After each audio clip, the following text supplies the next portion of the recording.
Gary Barlow and Robbie Williams were riding high when Take That took over the charts. The five-piece from Manchester amassed millions of fans with their debut track Do What You Like in 1919, but behind the scenes a bitter feud was brewing. Gary, 52, was the band's lead singer, but Robbie, 49, had big ambitions, and he wasn't going to let anyone get in his way. The Angels star says he was forced to quit Take That in 1995, leaving fans, and Mark Owen, heartbroken. But there was no love lost between Robbie and Gary, whose broken relationship had serious consequences. Robbie brands Gary a clueless WR after he quit Take That, leaving bandmate Mark Owen in tears. Robbie laid into Gary and his musical vision. Aged 21, he branded the singer a clueless WR and said the group had all the creativity of mentally unstable morons. I hated our music and in the end I also hated myself, he raged. The band reportedly asked Robbie to leave after he went AWOL from their rehearsals, choosing instead to party up a storm with Liam Gallagher.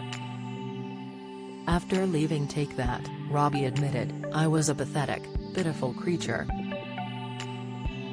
The first thing I would do in the morning would be to empty the bottle of wine that I had fallen asleep over 2 hours earlier. I'd have taken a line of coke because I couldn't get up without it." Gary accuses Robbie of jealousy. Take That split up a year after Robbie left, but Gary was just getting started.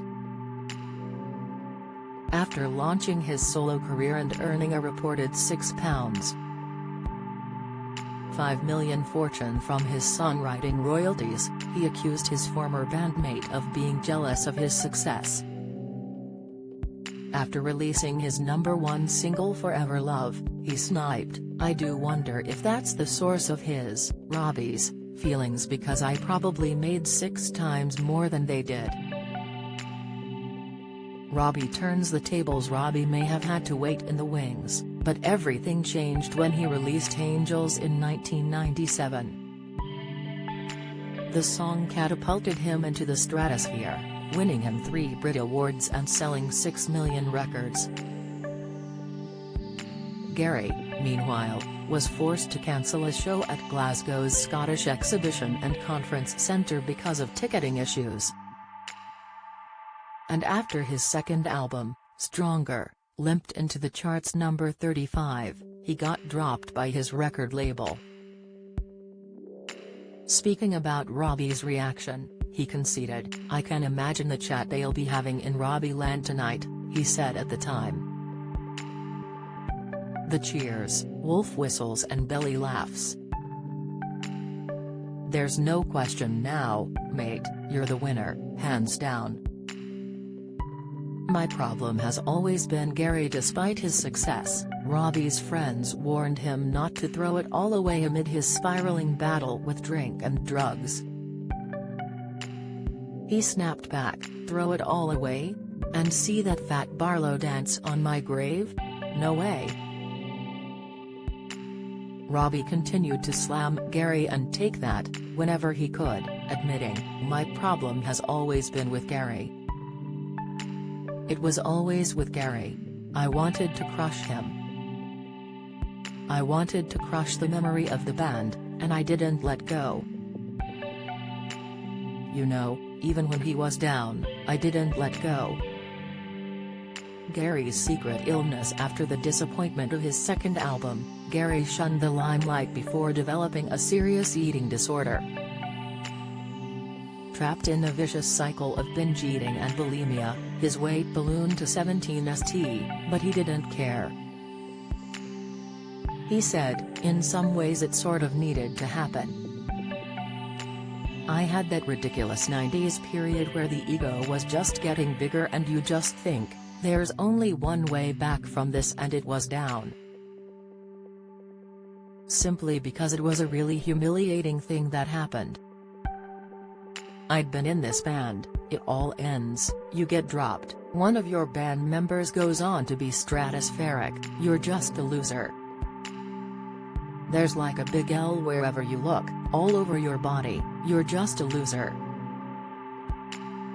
I just didn't want to be me. I just hated myself at that point.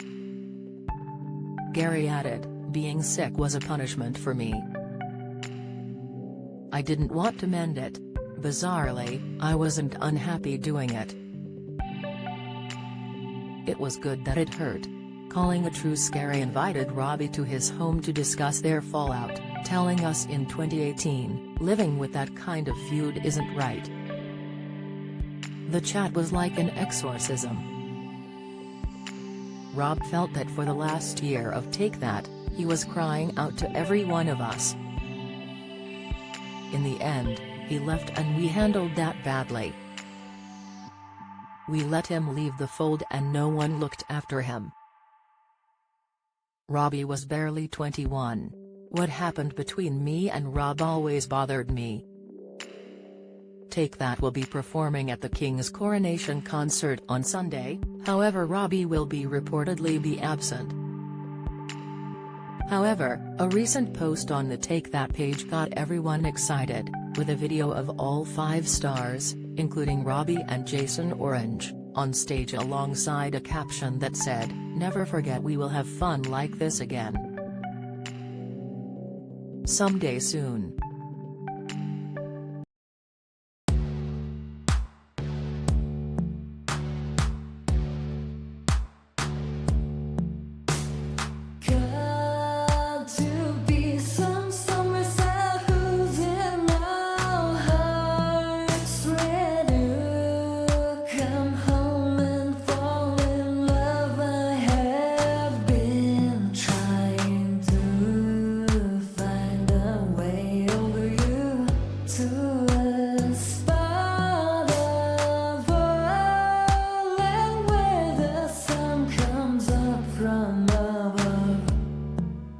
Now take